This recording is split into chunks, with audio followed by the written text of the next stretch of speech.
Good morning dear students, welcome to study with Aakash. Study with Aakash में आपका स्वागत है। आज मैं आप लोगों के लिए JCRT कक्षा 8 के साइंस बुक का चैप्टर 4 का प्रश्न अभ्यास लेकर के आया हूं, जिसमें चैप्टर 4 का नेम है विद्युत धारा के रासायनिक प्रभाव, जिसे हम इंग्लिश में कहेंगे chemical effect of electric current.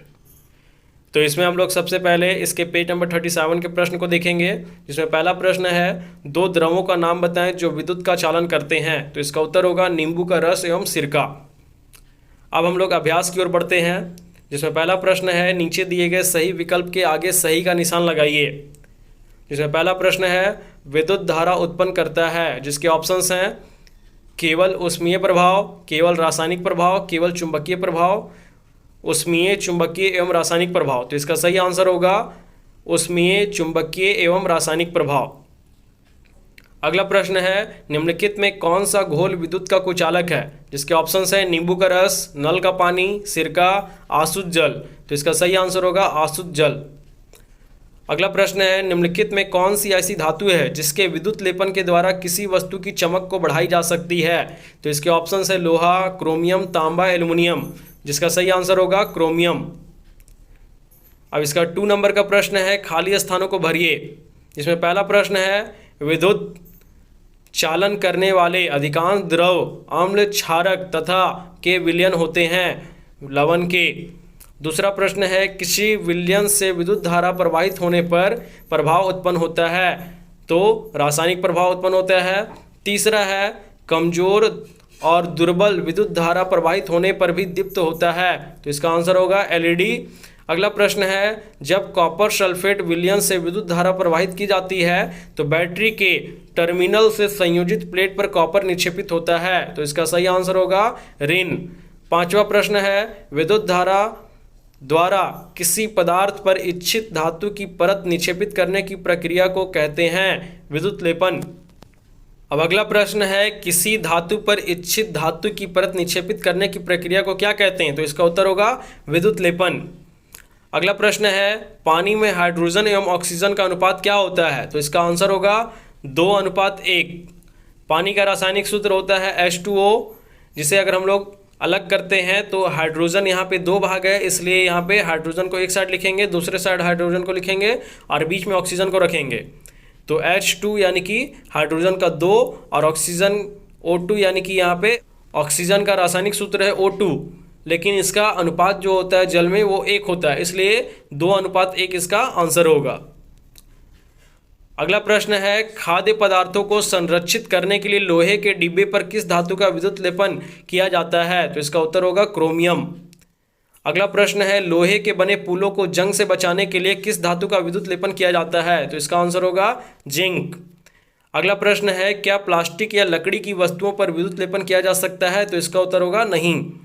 अगला प्रश्न है भींगे हाथों से विद्युत उपकरणों को छूना क्यों खतरनाक होता है। तो इसका उत्तर होगा क्योंकि जल विद्युत का सुचालक है। अगला प्रश्न है आसुत जल विद्युत का चालन नहीं करते परंतु नल का पानी विद्युत का चालन करते हैं, क्यों। तो इसका उत्तर होगा क्योंकि नल के पानी में खनिज घुले होते हैं। अगला प्रश्न है नई साइकिल की हैंडल एवं पहिया का रिम चमकता है, अगर दुर्घटनावश इनमें खरोंच आ जाए तो क्या होगा। तो इसका उत्तर होगा वास्तव में साइकिल की हैंडल एवं पहिया का रिम लोहे का बना होता है, जिन पर विद्युत लेपन की सहायता से क्रोमियम की परत चढ़ी होती है। अगर दुर्घटनावश इनमें खरोंच आ जाए तो क्रोमियम की परत हट जाती है और जंग लगने की संभावना बढ़ जाती है। अगला प्रश्न है आग लगने पर फायरमैन पानी का उपयोग करने से पूर्व उस क्षेत्र के मुख्य विद्युत आपूर्ति बंद कर देते हैं, ऐसा क्यों करते हैं, इसकी व्याख्या कीजिए। तो इसका उत्तर होगा क्योंकि पानी विद्युत का सुचालक है। आग बुझाने में पानी का प्रयोग करते समय विद्युत संबंधी दुर्घटना हो सकती है। अगला प्रश्न है विद्युत धारा के रासायनिक प्रभाव से आप क्या समझते हैं, उदाहरण के साथ व्याख्या करें। तो इसका उत्तर होगा किसी चालक द्रव में विद्युत धारा प्रवाहित करने पर रासायनिक प्रभाव उत्पन्न होती है, जिसे विद्युत धारा का रासायनिक प्रभाव कहते हैं। उदाहरण 2 बेकार पड़ी सेलों से कार्बन का छड़ निकाला, इन पर तांबे का तार लपेटकर उन्हें बैटरी तथा स्विच से संयोजित किया। इन दोनों छड़ों को कार्बन का इलेक्ट्रोड कहते हैं। कांच के बीकर में लगभग 250 मिली जल लिया, इस जल में कुछ बूंदे तनु गंधक अम्ल, सल्फ्यूरिक अम्ल मिलाया ताकि जल अधिक चालक हो जाए। कार्बन के छड़ों को अम्लीय जल विलयन में इस प्रकार डुबाया कि धातु की टोपी अम्लीय जल से बाहर रहे। स्विच बंद कर परिपथ में विद्युत धारा प्रवाहित किया। 4 से 5 मिनटों के बाद कार्बन के छड़ों इलेक्ट्रोड का सावधानी से अवलोकन करने पर कार्बन के छड़ों इलेक्ट्रोड के पास गैस के बुलबुले दिखाई दिए। इससे निष्कर्ष निकलता है कि जब किसी अम्लीय जल विलयन में विद्युत धारा प्रवाहित की जाती है तो अम्लीय जल विलयन में रासायनिक परिवर्तन होता है। जल में विद्युत धारा प्रवाहित करने पर वह ऑक्सीजन और हाइड्रोजन में बढ़ जाता है।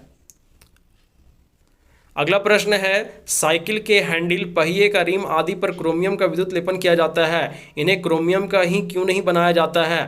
इसका उत्तर होगा, क्रोमियम का विद्युत लेपन चमकदार बनाने के लिए किया जाता है। क्रोमियम एक महंगा धातु है, अतः पूरी वस्तु को क्रोमियम का बनाना आर्थिक दृष्टि से उपयुक्त नहीं है। इसी कारण सस्ते धातु की वस्तुएं बनाई जाती हैं तथा उस पर क्रोमियम की परत निक्षेपित की जाती है।